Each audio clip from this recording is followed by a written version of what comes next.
Bonsoir à tous, heureux de vous retrouver pour ce nouveau numéro de la Bande à Carly. Je suis en compagnie de Dalini. Bonsoir Dalini. Bonsoir. Il reçoit aujourd'hui Albert Paili Padaké, ancien Premier ministre du Tchad.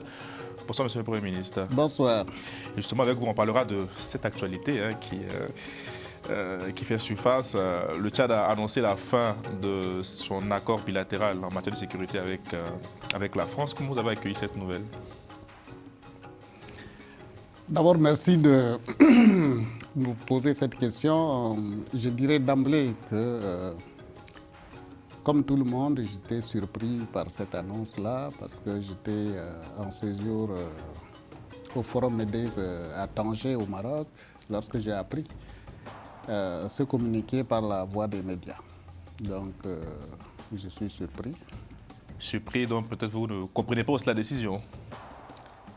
La question n'est pas de comprendre ou de ne pas comprendre. Je n'ai pas les instruments, les éléments d'appréciation de la décision, d'où cette surprise.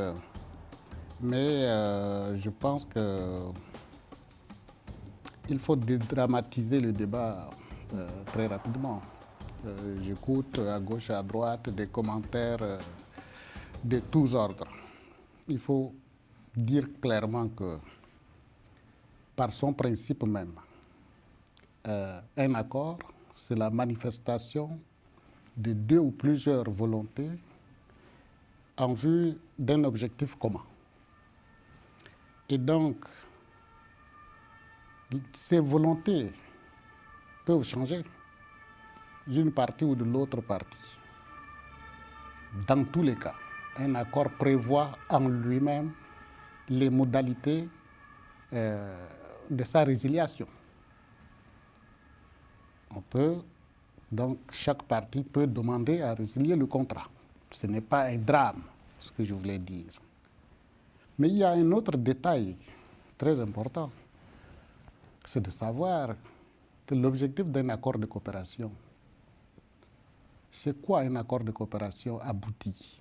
Un accord de coopération abouti est celui au terme duquel les parties ne voient plus la nécessité de continuer cet accord.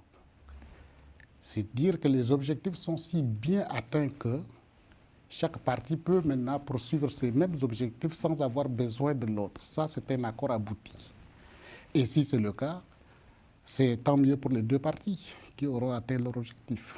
Mais selon vous, est-ce que cet accord-là qui a été dénoncé a été abouti selon vous? Je n'ai pas des éléments d'appréciation pour vous le dire, mais quand j'écoute le président Mahamat parler de la désuétude de l'accord, c'est quoi une désuétude? Une désuétude, en droit, c'est une norme ancienne qui n'est plus utilisée ni dans les tribunaux ni par les autorités concernées.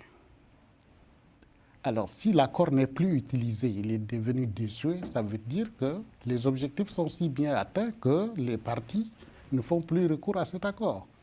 Donc, pour moi, c'est tout au crédit de cet accord de coopération militaire entre le Tchad et la France. Dalini. On l'a vu, en quelques heures, le président du Sénégal et les autorités tchadiennes ont acté le départ des troupes françaises sur leur sol. Est-ce que c'est une décision que vous auriez pu prendre si vous aviez été président? Vous avez fini deuxième à la présidentielle.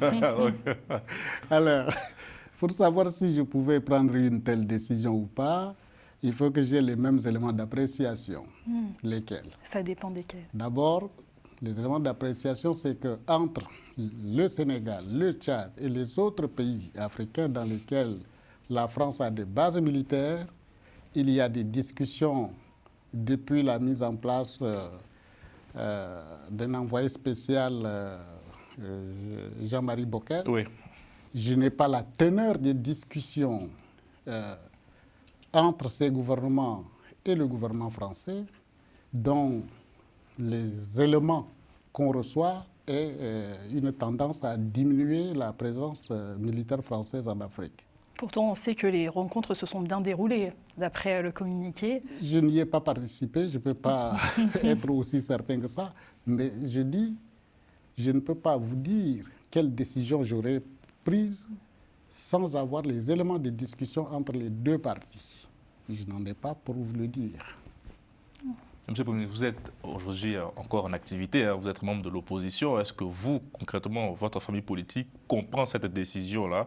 Et est-ce que vous partagez l'avis du ministre des Affaires étrangères qui, dans ce communiqué, dit le Tchad a mûri et donc il va passer à une autre étape aujourd'hui?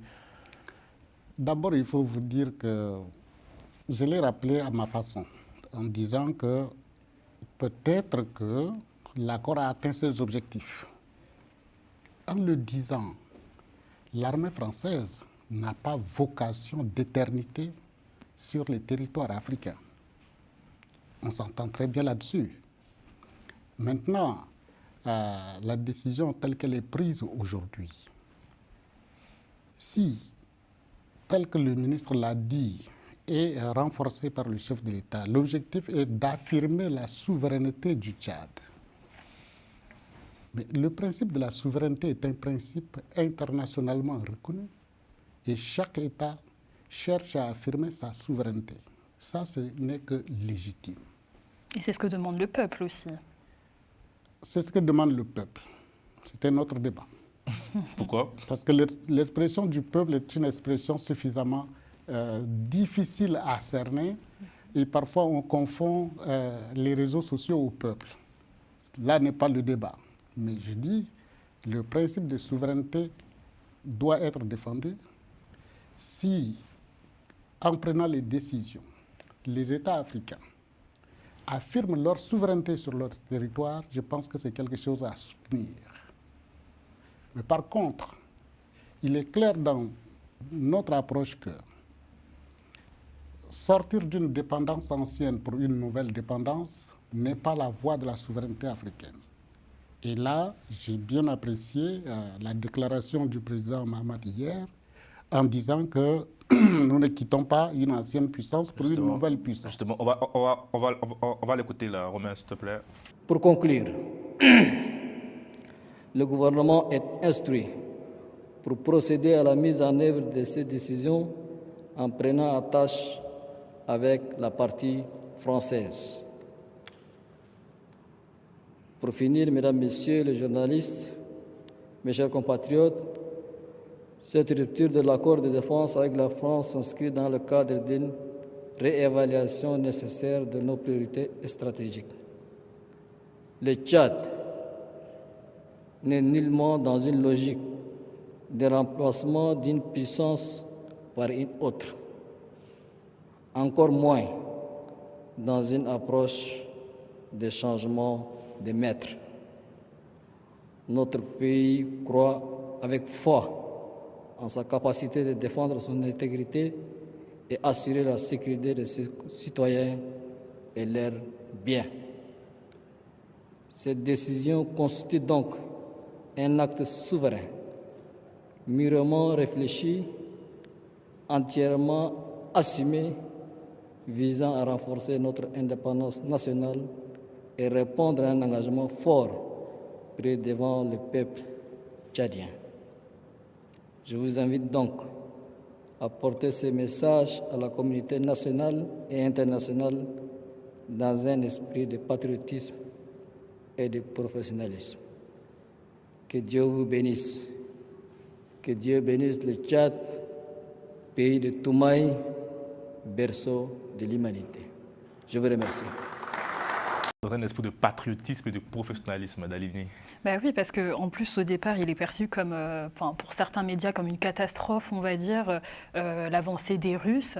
Est-ce que pour vous, c'est une réaction normale d'avoir peur, que la France ait peur que les Russes donc prennent la partie?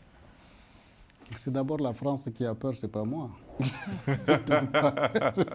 Est-ce que la France a peur? C'est ça la question. En tout cas, de la réaction française, on prend acte quand même et on est prêt à accompagner le Tchad dans cette décision. Il faut dire que l'évolution normale des nations fait que les pays africains sont arrivés à un niveau de maturité qui leur permet de diversifier leur coopération, de sorte à mettre au cœur de cette coopération l'intérêt de leur peuple. Or, il est établi aujourd'hui qu'il ne peut plus y avoir de monopole en termes de coopération. Et même les pôles d'influence dans le monde se diversifient aujourd'hui. Il est normal que les pays africains ouvrent leurs portes à d'autres opportunités. L'inquiétude dont vous parlez de la France me semble être une inquiétude peut-être pas justifiée, étant entendu qu'il revient peut-être aux Africains eux-mêmes de montrer cette capacité de résilience dans la coopération en montrant clairement, comme le président vient de le dire, qu'il ne s'agit pas de changer de maître. Il s'agit de traiter avec tout le monde en privilégiant nos intérêts. Dites-vous, un pays comme le Tchad doit faire attention à ne pas se laisser entraîner ni par la Russie, ni par la France, ni par quelque puissance que ce soit. Je le dis tout le temps, nous n'avons les moyens ni de faire face à la Russie, ni de faire face à la France, ni de faire face aux États-Unis. Nous avons besoin que toutes ces puissances puissent mutualiser leurs efforts pour nous aider à sortir de la pauvreté. Donc, pour nous, la coopération avec X ou Y ne devrait pas faire peur à l'autre. Et de la lutte aussi contre le djihadisme aussi. La lutte contre le djihadisme, l'instabilité chronique dans le Sahel, nous avons besoin de la mutualisation de toutes les énergies du monde. Je pense qu'il évoque aussi la question de renforcement des capacités des forces armées tchadiennes au regard de cette décision. Est-ce que, pour vous, cette décision-là peut avoir des effets à ce niveau-là, sur le terrain? Déjà, lorsqu'on dit que l'accord est tombé en désuétude, je le rappelais, pour moi, cela signifie exactement que cette coopération entre la France et le Tchad a permis de forger une armée capable d'assumer ses responsabilités sur le territoire national aujourd'hui. C'est tout au crédit de cette coopération. Naturellement, la fin de cette coopération militaire porte des exigences pour l'armée nationale en termes de rehaussement de son niveau pour combler cette absence qui se crée. Il y avait quand même une présence militaire française qui avait peut-être aussi un apport, mais puisque cette présence a permis d'aider à forger une armée nationale solide, il faut que cette armée rehausse ses capacités d'action pour assumer ses responsabilités sur un territoire vaste d'1 284 000 km² et entouré par des tensions, par des foyers de tension, au nord comme à l'est, au sud. Donc c'est une responsabilité. Je pense que le président a raison d'appeler au renforcement des capacités de notre armée. Et comment aujourd'hui renforcer les relations bilatérales entre Paris et N'Djamena dans d'autres domaines? Quels doivent être les domaines prioritaires aujourd'hui en dehors de la défense? Déjà, puisque la question de la défense, nous en parlons aujourd'hui, l'armée est en train de prendre le relais pour assumer ses responsabilités. Mais la coopération entre le Tchad et la France ne s'arrête pas à la question militaire. Nous avons une situation d'un peuple qui a besoin de vivre. Nous avons besoin de renforcer le développement de notre pays et faire reculer la pauvreté. La préoccupation majeure du Tchad aujourd'hui, ce sont ces milliers de jeunes sans emploi. Dans un pays qui regorge des terres arables en termes de millions d'hectares, qui a des têtes de bétail, qui a un potentiel de développement, on a besoin d'une coopération économique permettant de créer des chaînes de valeur en termes de transformation de nos produits d'élevage et d'agriculture pour créer d'emplois en faveur des jeunes. Donc il y a tout un pan de chapitres de coopération possibles avec la France qu'il faut mettre en œuvre actuellement. Et quels sont aujourd'hui les nouveaux alliés du Tchad? Parce qu'on parle beaucoup, certes, de la Russie, mais il n'y a pas que la Russie, il y a aussi la Turquie qui est en marge, mais notamment la Chine et même les Émirats arabes unis. D'abord, je ne suis pas au cœur de la diplomatie tchadienne pour vous situer les nouveaux alliés du Tchad. Ou les potentiels. Les potentiels. Je souhaite simplement, pour ma part, que le Tchad s'ouvre le maximum possible à toutes les potentialités de coopération dans le monde, pourvu que l'intérêt du peuple tchadien soit au cœur de cette coopération. Monsieur le Premier ministre, on va parler maintenant de l'actualité politique de votre pays qui est marquée par les élections législatives qui arrivent le 29 décembre prochain. C'est les premières élections législatives depuis 2011, si je ne me trompe pas. Et les transformateurs du succès Masra, l'ancien Premier ministre, boycotteront ce scrutin, mais vous participerez. Quelles sont les raisons qui vous ont poussé à vous lancer dans la course? D'abord, je ne sais pas, vous parlez du RNDT Le Réveil et vous introduisez par le nom d'un autre parti. C'est un membre de l'opposition, pour montrer que l'opposition ne va pas grouper aux élections. Pour la notion de boycott, je dois vous rappeler que ce n'est pas une notion de transformateur. Le cycle électoral actuel a été ouvert par un boycott géant du RNDT Le Réveil à l'occasion du référendum. Parce que nous reprochions à ce processus un manque de transparence en termes de mise en place des normes et des institutions censées organiser ces élections. En ce temps-là, ceux qui boycottent aujourd'hui avaient dit que tout était bon et que boycotter était une vraie connerie, et ils sont allés voter en faveur de cette Constitution. Et donc, comme la Constitution est la norme supérieure, toutes les lois dénoncées aujourd'hui découlent de cette Constitution. C'est pour dire que le boycott aurait dû se faire de façon encore plus massive au moment de l'adoption de la norme supérieure.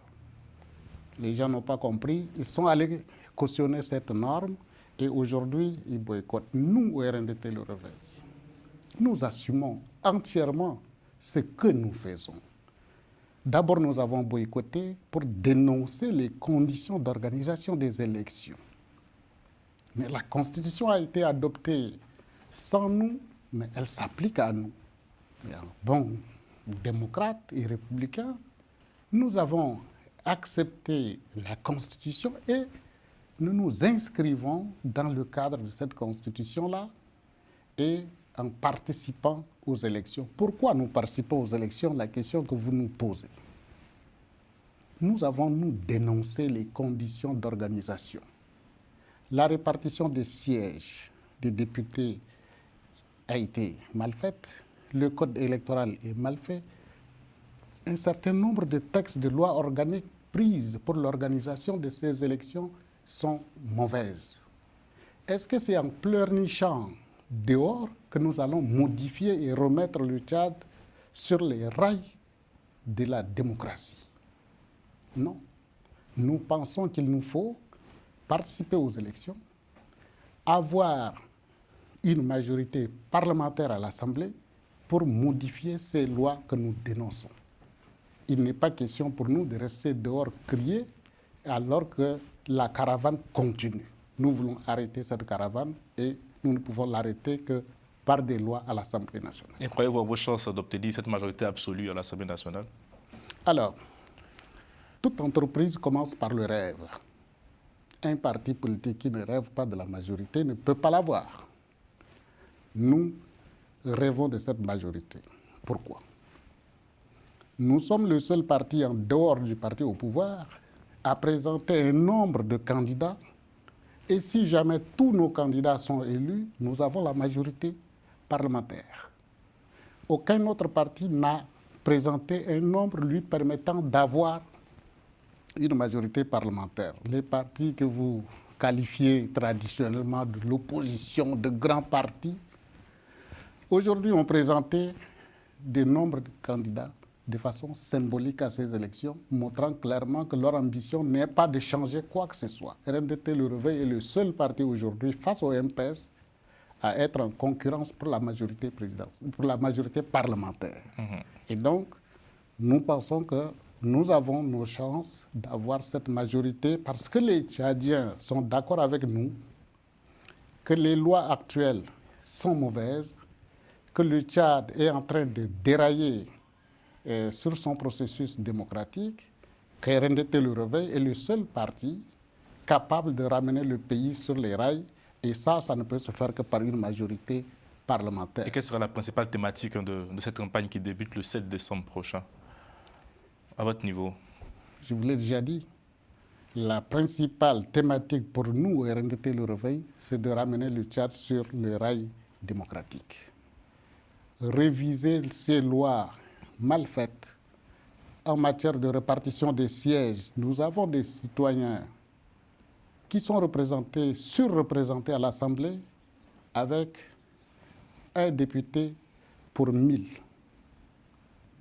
D'autres sont représentés avec un député pour 160 000. Ça fait inacceptable. Il faut bien des exceptions, je suis d'accord, mais il faut que le principe des députés sur la base démographique soit la règle. Nous allons travailler à ramener ces choses-là dans les normes. Il faut que le code électoral permette à chaque délégué de candidat dans les bureaux de vote de rentrer avec le procès verbal du vote de son bureau de vote. C'est un facteur de paix et de stabilité lorsque les citoyens repartent avec les résultats de leur bureau de vote. Quand ils perdent, il n'y a pas de violence, puisqu'ils savent qu'ils ont perdu. Mais là, nous avons un code électoral qui ne permet pas aux représentants des candidats d'avoir la preuve des résultats de leur bureau de vote. Ce n'est pas acceptable. Merci beaucoup, Albert Payi, Padaké, ancien Premier ministre du Tchad. Merci Dalini, merci à Romain Kliko de Mec à la réalisation. Portez-vous bien et à demain soir.